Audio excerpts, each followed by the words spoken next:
Sonaपर आंनि Jobanivlog YouTube channel थामखौ फिन खेबसे बरावबाय सबाय माइजों फवारनाय महर लाना सोनापर दामुगै एनिफ्राय ब्लगखौ फुरा जोबोद नायलांबानो जाबाय हानाय माने इन्टारेस्टिं खालामनो सेस्था खालामोन आङो एनिफ्राय बेनि सिगांनि मोनसे ब्लगसआव आङो होखादोंमोन जे जोङो गुवाहाटीयाव फैदों बिथांजों खिथु आरोना नायलांबाय थादो बिदिब्ला आं दिनैनि ब्लगसआव मा शेयार खालामनो हायो नोंथांमोनजों आरोना जोङो बबे अय' हटेलाव थादों गुवाहाटीयाव होनबाथाय आं माबा अय' हटेल मोनोब्रा मानसिफ्रा दालाय भाइरेल खालामा अय' हटेल होननानै जों फेमिलिजों बबे अय' हटेलाव थादों सेस्था अय' ना दामि अय'आव थादों शेयार खालामलांसै आरो नोंथांमोनजोंहाय बे जाहैबाय जों थानाय जायगा नायदो जायफोरा फैखांबायबा बे मिन्थिखासिगोन आरोना बेखौ नुबाथाय सोर फाग्लि जाला माला अय' थय' बुंनो सोनाफोर जों नै बड'लेण्ड गेस्ट हाउसआवसो थादों आरोना ओइथिं मानसि दं ओमफ्राय आं मानसि गोनाङाव बारा भिडिअ खालामनो हाया नालाय सोर नुवाखै बड'लेण्ड गेस्ट हाउस गुवाहाटी खानापारायावहाय बेनो आरोना नै आंबो दिनैसो फार्स्ट टाइम दहायो हाबजेननाय लामाखौ लानाय जायाखै आरोना गुवाहाटीयाथ' आरो एसे थिला थिलि गोजौ गाहाय दंखायो नै गाहायावहाय मा होनो सरब दं आरोना नुखांनायाथ' नुखांनायसै फैखांनायसै खिन्थु जायफोरा नुवाखै आरो सोरबा गुवाहाटी नायफांदोंबाथ' मालाय नुखानाय बेनि अपोजिटावनो नै हस्पिटाल दङ आरोना माबा मा होनो हेल्थ सिटी हस्पिटाल नै ओमफ्राय बेनि खाथियावनो बे बड'लेण्ड गेस्ट हाउसआ आरो ना नै गलांगोन सना नै जोङो दहाय फैनायावहाय गारिखौहाय सोरबा मा होनो बड'लेण्ड गेस्ट हाउस होनबा मिन्थिया नालाय ओमफ्राय बेखौ होननानै फैबाय आरोना हस्पिटालनि नामखौ लानानैहाय फैबाय जोङो ओमफ्राय डाइरेक्ट लानानै फैबाय बेनि अपोजिटावनो बे नालाय बास सिन्था गैया सफैनायाथ' सानसुआव सफैखादोंमोन नालाय ओंखायनो दहायो दुगैस्रां लोबस्रां जि जोम एकदम सुस्रांथारदों आरोना बेफोरखौ थिखांनोसै आङो बेलासिबाय ओमफ्राय एकदम ओरैबायदि उन्दुबायना जायै लोङैहाय बोराया हटेलनिफ्राय लायबाय ओंखाम दालि ओमफ्राय ओरैबायदि मेंदोंमोन ना आरो जि गरममोन फैनानैहाय दुगैख्रां लोबखां जानानैहाय जोङो उन्दुदोंसो आरोना बिरादनो जिबो सुस्रांदों आङो सक दा बेलासिबाय आरोना बेलासियावसो ओमफ्राय आं ब्लग्सखौ शेयार खालामबाय माने आं शेयार खालामथाव मोनबाय आरोना बबेबा हटेलाव थादोंमोनबा हटेलखौ शेयार खालामगोना खालामा मिन्थियामोन खिन्थु आं दा बड'लेण्ड गेस्ट हाउसआव थानाय हिसाबै बेखौ बिराद शेयार खालामनो लुगैनानै आङो भिडिअखौ शुट खालामबाय आरोना गरमनि माबायावबाबो गरमनि गेजेरावबाबो फैदो एम्फौ दङ ओरैबायदि गरम आरोना बाहेरायाव माने नैबे बुस्थुआ बिराद दुंनानै थायो नालाय एकदम मोखाङाव रोहो दावखोगासिनो दङ आरोना नैबेयो बेबायदि टाइल्स जाबजोबनाय ओमफ्राय ओरै दङ साइडआव थाइजौ बिफां बैथिं मैथा बागानबो दं आं थांदोंमोन खिन्थु ओरैबायदि थाम्फै फिसाजोआ थांफाबायना ओंखायनो फैफिननांबाय आरोखि स्टार्टिंआ नैबेखौ बुंनांगोन आरोना आं एसे टुर खालामलांसै बड'लेण्ड गेस्ट हाउसनि टुर आरोना नायनो इन्ट्रेस्ट मोनोबा नायलांदो आरोना सनाफोर नै बेबायदि दङ हाबजेननायाव बेसिन टेसिन लागायनानै ओमफ्राय बिदि रुम दङ आरोना ओमफ्राय नै बेहाय जोंहा नै बागुरुम्बा खाम जथा सिफुं सेरजा मुसुखा दानानै दोननाय दं आरोना नै वालावहाय बायदि सिलाथिं बेबायदि लुक्स बे जाबाय बारेन्दा आरोना आलासि दुमसि फैबा जिरायग्रा आरोना इफोरो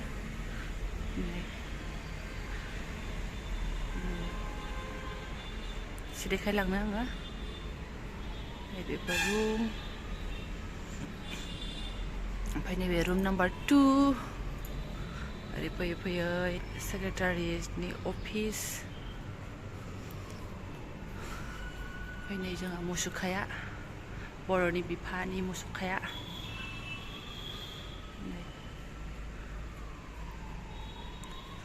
रुम नाम्बार 4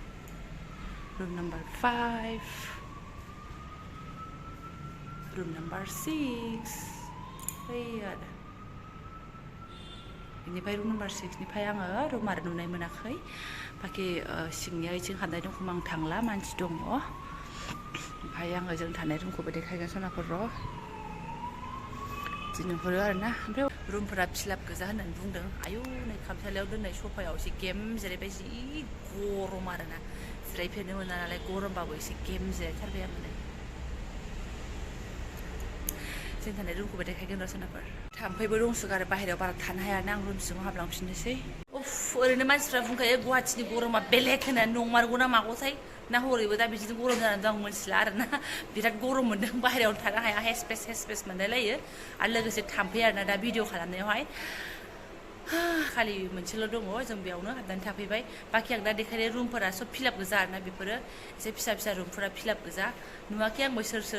माने दङ हाबनानै गाव गावबागाव सोरबा बेरायनो फैनाय सोरबा खामानियाव फैनाय बेफोरबायदि थायो नामाथाय मिथिला आङो ओमफ्राय सानैसो बिदा फंबायफोर नुदों आङो बिसोरो बेयावनो थायोदां मा खामानि सोंबाय थायासै जोंबो दिनैसो फार्स्ट टाइम फैनाय नालाय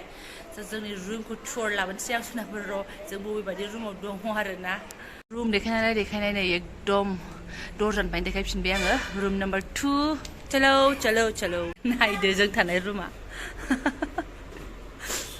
मिनिनो ना मा होननानै बुङो नोंथांमोना खयथा बिसिना दं नायदो थाम्फै हाबबायनो दरजा खुलिनाय 1 2 3 4 5 6था बिसिना दङ नै जों थानाय रुमाव ओमफ्राय एसि दङ पांखा दङ गंनै ओमफ्राय लाइट दं टिभि दं अके ओमफ्राय नै बिदि जिरायना दं आरोना माने बेयो मोनसे हल बादिसो आरोना ओमफ्राय बियो फेमिलि रुम नंखाथारा अब्लाबो जोङो थाफैबाय रावबो गैया हिसाबै ओमफ्राय बिसोरबो होनबा खरसा लाखायोना एसे सब बे हिसाबै लाबाय आरो बिसोरो बिसिना हिसाबै लाबाय ओमफ्राय जोङो थाफैबाय आरो बेलेगाव माने थाङाखिसै बे जोंनि गामिनि सासे साख्रि मावनाय दं नालाय बेवहाय खाथियाव थायो बिसोरो बैहाय आंनि लोगोनि हासबेन्डआ आरोना ओमफ्राय बेजों रायलायबाय खालि दं नामा होननानै ओमफ्राय बे रायलायनानै ओमफ्राय दङ जाबाय ओमफ्राय बैफोरथिंनि आलदा रुमा बिदिनो फेमिलि एसे थाथाव जायोमोन आरो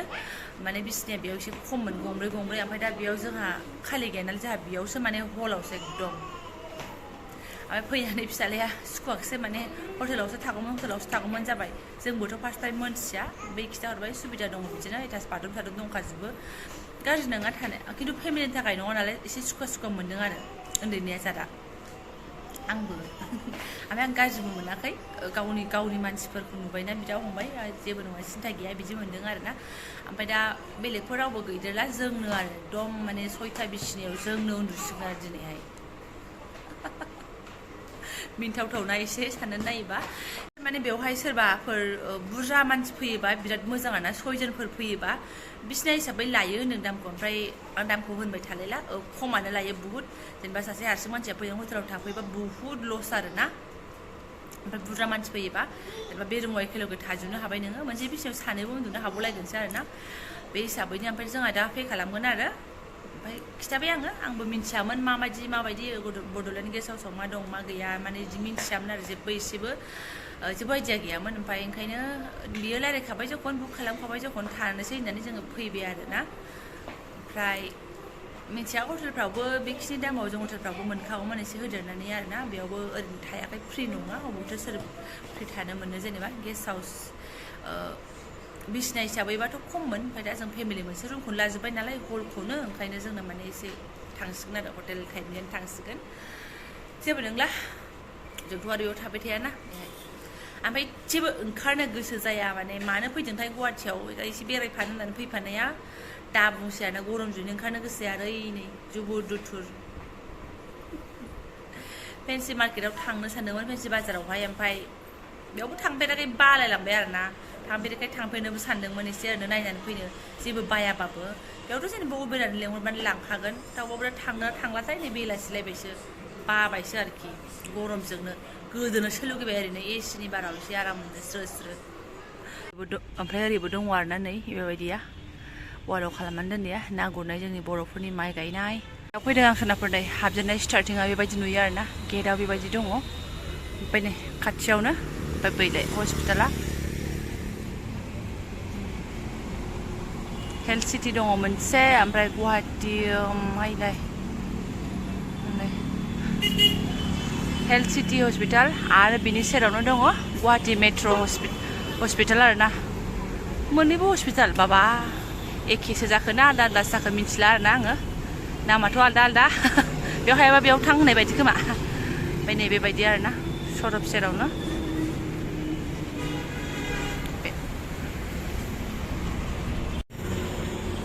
जोंनियाव बेबायदि दङ ओरै ओमफ्राय आं मिथिला ओरै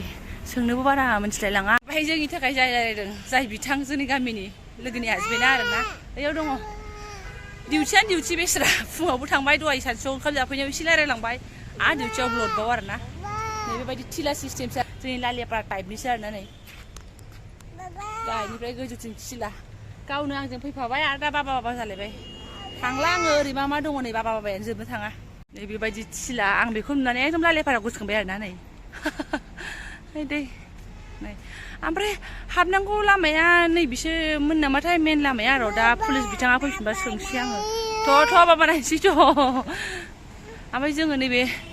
गोजौ गाहाय लामाजोंसो हाबदों आरोना नै ओरै गेटनिफ्राय फैबाय ओमफ्राय नैबेजों हाबबाय बिथाङानो आगोल हाबदों नालाय बेथ' जानाय नङा लामाया ना बेनो मिथिला बेबाथ' खोनो बावजानायसो होननांसिगोन नै बिदि हाबनानैनो मोनफैदों आरो जों जि मोजां सिजौबो दङ आरोना गेरेमसान होननाय आंहा सिजौखौ बिराद मोजां मोनखायो ओमफ्राय नै एकदम बर'नि आरोना सिजौसो रे बियो आंनो मबाइलावसो सिनायखोना सिनायदा गेरेमसा नै बड'फानि सेरावनो मा जाखो नोंहालाय